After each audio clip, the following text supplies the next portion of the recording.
अ, sir आपका क्या नाम है और आप कहाँ से बिलॉन्ग करते हैं? मेरा नाम दीपांकर सिंह है और जी। मैं लखनऊ उत्तर प्रदेश से। ओके, आपका कौन-सा अटेम्प्ट और कौन-सा इंटरव्यू है?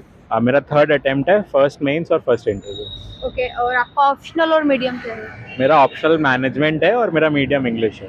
ओके, सर आपका एजुकेशन बैकग्राउंड? मैंने बीटेक और एमबीए किया हुआ है ट्रिपल आईटी ग्वालियर से। ओके, आपका इंटरव्यू कैसा गया है? मेरा इंटरव्यू ठीक था, ओके, मतलब जैसा मॉक था वैसा ही था। ओके। अगर जब आपने इंटरव्यू हॉल में आपने एंटर किया रूम में, तो रूम में एंटर करने के टाइम पे उनका फर्स्ट क्वेश्चन क्या पूछा गया? फर्स्ट क्वेश्चन मेरी हॉबी से उन्होंने पूछा था, जो चेयरमैन सर थे उन्होंने, मेरी हॉबी फिलैटली है तो उन्होंने पूछा था कि फिलैटली का हिस्ट्री बताओ। जी। ओके, कुछ करंट अफेयर से रिलेटेड पूछा?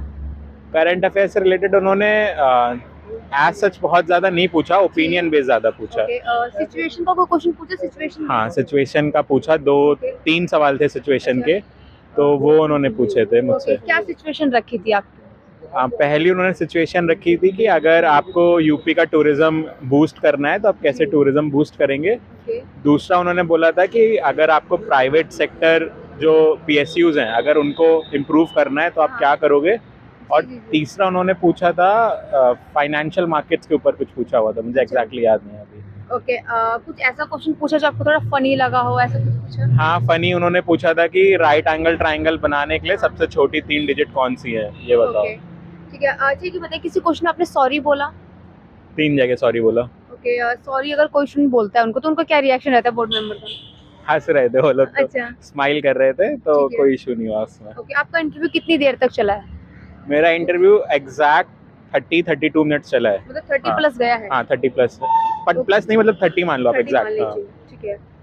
अच्छा, आपके पूरे इंटरव्यू में जी कितने पैनल मेंबर बैठे थे? मेरे में एक लेडी मेंबर थी और 4 मेल मेंबर थे। ओके, और कुछ आपको हेजिटेशन जैसा कुछ फील होता है तो वो लोग पहले क्या कैसे रिलैक्स करवाते हैं? नहीं, मेरे में तो ऐसा कुछ नहीं हुआ, जाते ही जी। क्वेश्चन उन्होंने पूछ लिया, बस ओके। उन्होंने बोला प्लीज हैव अ सीट, और हाँ। बैठते ही क्वेश्चन पूछ लिया, तो ज़्यादा रिलैक्स होने का टाइम नहीं दिया। अच्छा, ज़्यादा टाइम नहीं दिया है। हाँ। ओके, अगर बात कीजिए आपके पीछे के जो 2 अटेम्प्ट है तो वहाँ पे आप कहाँ पे रुक रहे थे बार-बार? मेरा प्रीलिम्स नहीं हो रहा था 2 बार से, तो ओके। इस वजह से मैं जी। वहाँ पे रुक रहा था। ओके, तो उन 2 प्रीलिम्स जो आपने नहीं निकला, उस प्रीलिम्स में कहाँ पे गलती आपको लग रही थी कि आपकी कहाँ पे गलती हो रही है? मैं बहुत ज़्यादा फेमस कोचिंग्स को फॉलो कर रहा था ओके। तो इसलिए मेरा प्रीलिम्स सही हो रहा था। तो ओके। उसके बाद फिर उस वजह से फिर मैंने पास्ट ईयर पेपर्स पे ज़्यादा फोकस किया, जी, जी, जी। तो उसके बाद फिर इस बार फाइनली प्रीलिम्स हो गया, मेंस ओके, हुआ। जैसे कि आपने बताया कोचिंग पे फोकस कर रहे थे, तो आपको मतलब कोचिंग से जो पढ़ा रहे थे उससे कुछ दिखा नहीं रिजल्ट, या क्या दिक्कत थी?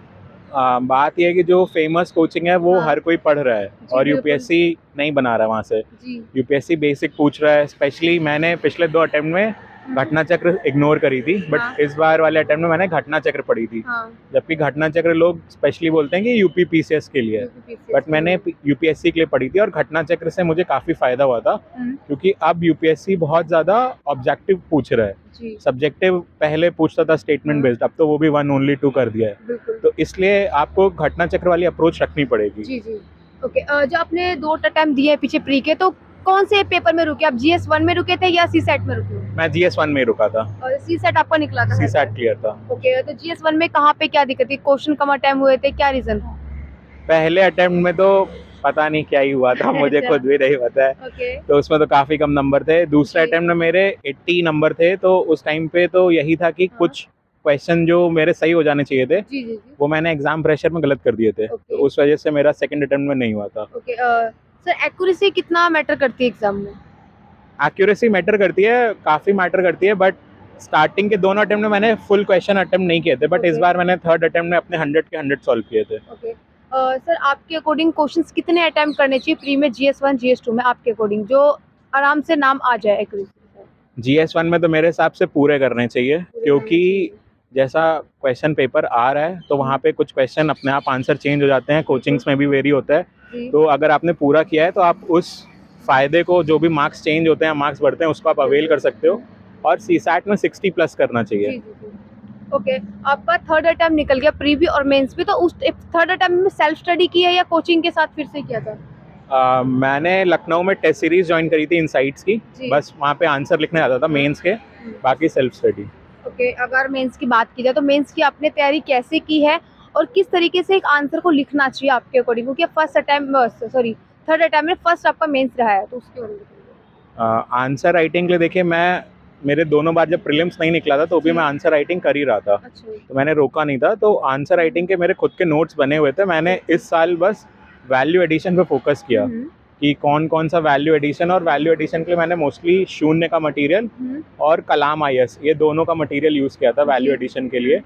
और आंसर राइटिंग का तो वही इंट्रो, बॉडी, कंक्लूजन जो सब लोग बोलते हैं वही फॉर्मेट होना चाहिए। ओके, आपने ऑप्शनल सब्जेक्ट क्या सोच के सिलेक्ट किया? ऑप्शनल ये सोच के सिलेक्ट किया था कि एक तो मेरा उसी में डिग्री भी है, मेरा MBA है, तो मेरे लिए मैनेजमेंट आसान था।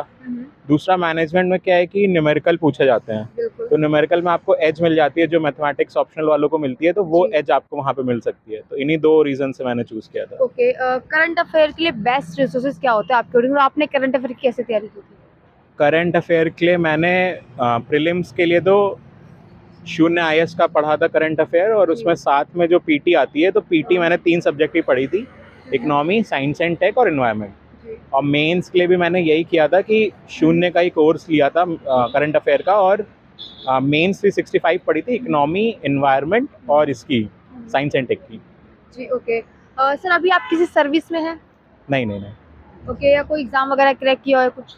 मेरा SSC CGL क्लियर हुआ है, बट उसकी अभी ज्वाइनिंग नहीं आई है। ज्वाइनिंग नहीं हुई है। ओके, आप ऑलरेडी कहीं ना कहीं, आपको एक देखा जाए तो एक सरकारी नौकरी में आप कहीं ना कहीं एंटर कर चुके हैं, उसके बाद भी अपने UPSC कैसे चुने?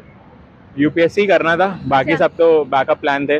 ओके, तो वो बैकअप प्लान पहले सक्सेस वहाँ पे मिल गई, वो बात अलग है, बट प्लान तो मेन UPSC का ही था। अच्छा, मेन आपका टारगेट UPSC था, पर आपने बी प्लान तो सेफ जोन में कर लिया, राइट? जी हाँ। ओके, तो कुछ स्टूडेंट को मैसेज देना चाहें जो अभी स्टूडेंट तैयारी कर रहे हैं UPSC के, जो स्टार्ट करना चाहते हैं, उनको किन बातों को ध्यान रख के स्टार्ट करना चाहिए, या क्या चीजें पहले देख ले UPSC की जर्नी में आने से पहले? एक तो सिलेबस देख लीजिए, सबसे पहले सिलेबस इम्पोर्टेंट है, और सिलेबस देखने के बाद जो मेन कोचिंग है ना उनको अवॉइड करिए। अच्छा, तो आपका सिलेक्शन हो जाएगा। ओके, आप जो थोड़ी अननोन कोचिंग है या थोड़ी लेसर नोन कोचिंग है, क्योंकि उनको मार्केट में स्टैब्लिश होना है, वो अपने स्टूडेंट्स पे ज़्यादा फोकस करते हैं, तो आप ऐसी कोचिंग को पकड़िए। जो कोचिंग हर कोई जा रहा है उसको अवॉइड करिए। Okay, thank you sir. Thank you.